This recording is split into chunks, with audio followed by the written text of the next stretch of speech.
Hello people. I thought I'd do a quick video and reply back to this fucking comment here. So it says, I felt the same way. I have now come to the conclusion we should focus on the moment in time, right now.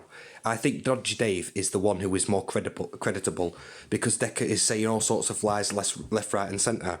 He is targeting vulnerable people, asking for their money, feeding them lies, and who knows how it would end if he had met a lady online, especially if she had kids. Dodgy Dave is putting a stop to it. Decca is a dangerous man. Dodgy Dave was a crook. Big difference. Now, I said at the start of my last video that, look, what Decca has done is fucking serious. I am not disputing that. And yeah, it is more serious than what fucking Dodgy Dave has done. But the fact of the matter is, it's as simple as this. Robbing an 88-year-old fucking woman of £7,500 for a £75 fucking job is an extremely disgusting thing to do. Especially when you don't show no fucking remorse and you come online, you know, pointing the finger at every fucker else. Now, this is what gets me, is it's amazing, isn't it? I mean, you got to say that Dodgy Dave is an extremely good con man. Because he's come on YouTube and he's managed to con hundreds of fucking people into begging him and dropping at his feet. So he shows that he knows what he's doing and he knows what to say to the people to get them drawn in. Do you know what I'm saying? He's not a stupid man, what can I say?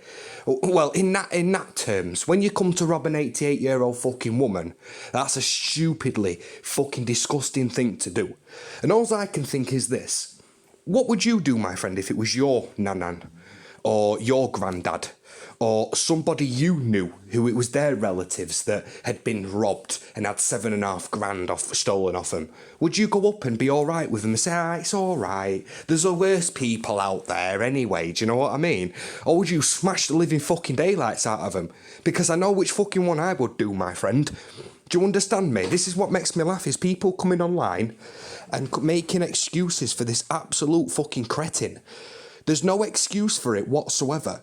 You know what I mean? And still now, people are getting conned into, you know, thinking that this man is something nice when that's far from the fucking truth.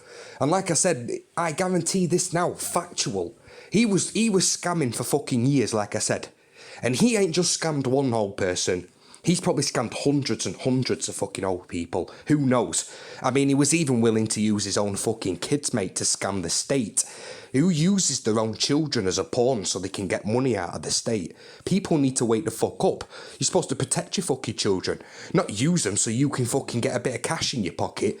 You know what I'm saying? It's fucking disgusting. Sick of hearing the same fucking divvies coming online and making excuses. People need to wake up. There's no excuse from it. I said, they're all as bad as each other. You cannot come online and try and make someone else look bad when you're just as bad as the fucking rest, mate. Two wrongs do not make a right. Understand that. And it's like this, I'll quickly say this. Someone said something about bandwagon and all this lot of bollocks. What? Because I don't like a fucking guy who's robbed an old woman of 88-year-old, you know, an 88-year-old woman, sorry. No, I don't fucking like that, and I don't respect that neither. And never in a million years will you ever catch me being respectful to anybody who thinks that it's alright to go and steal £7,500 off a woman who cannot clearly look after herself, who's clearly obviously vulnerable, and then ends up dying as a fact of the stress and, you know, all the other shit that was caused because of him. Her last dying hours was spent probably fucking depressed, you know, sad in her own mind. How could she trust this guy?